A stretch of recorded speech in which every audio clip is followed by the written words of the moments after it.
So ఇప్పటి వరకు మీరు టచ్ చేయని జానర్ అనుకుంది కానీ, ఖచ్చితంగా ఇది ఎప్పటికైనా చేసి తీరాలనుకుంది గానీ, ఏంటి ఆ జానర్? మాస్ అంటే హార్డ్ కోర్ మాస్ ఫిల్మ్స్. హ్మ్. లైక్ 'సరైనోడు' హ్మ్. ఇలాంటివి ఉంటాయి కదా! కంప్లీట్ వయలెన్స్, ఒక లార్జర్ దాన్ లైఫ్ హీరోయిజాలు. హ్మ్. అది నేను టచ్ చేయలేదు. అది నాకు రాదు కూడా. అంటే ఎప్పటికైనా చెయ్యాలి అని నేను చేయాలని కూడా లేదు నాకు. ఓకే. అండ్ మీరెప్పుడన్నా కంప్లీట్‌గా హారర్. ఓకే. ప్యూర్ హారర్ నాకు రాదు. హ్మ్. హారర్ కామెడీ మళ్ళీ చేస్తా. హ్మ్. గీతాంజలి చేసినట్టు. అవును. అవును. హారర్ కామెడీ చేయగలను. ప్రతి దాంట్లోంచి ఎంతో కొంత రాసే ప్రతి కథలోను హ్యూమరే ఉంటది. సో, దాంతో పాటు ఎమోషను.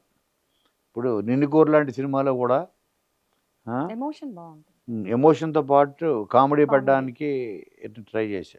అవును. సక్సెస్ అయ్యాను. అందులో చాలా కామెడీ కూడా ఉంటది. హ్మ్.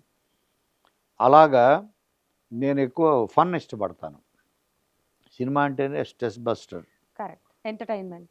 రిలీఫ్. ఇండస్ట్రీయే అది ఎంటర్‌టైన్‌మెంట్ ఇండస్ట్రీ. హ్మ్. సో, కాబట్టి అది నేను ఎంటర్‌టైన్ చేయడానికి ఇష్టపడతా. ఎంటర్‌టైన్‌మెంట్‌లో లాఫ్టర్ అన్నది నా ఫస్ట్ ప్రియారిటీ. హ్మ్. నేనిష్టపడేది. పబ్లిక్ ఇష్టపడేది కూడా అదే.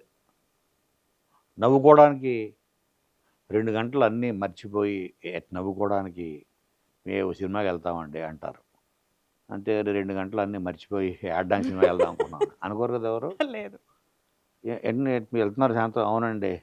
కాసేపు ఏడ్చి చాలా కాసేపు రోజులు. ఏడవాలుంది. ఏడ్చి చాలా రోజులైంది.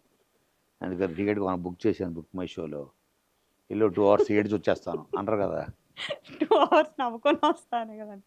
అలాగా అది నాకు రాదు. Hard core horror, hard core action, heavy duty action నాకు రాదు. నేను చేయాలని కూడా అనుకోవట్లేదు.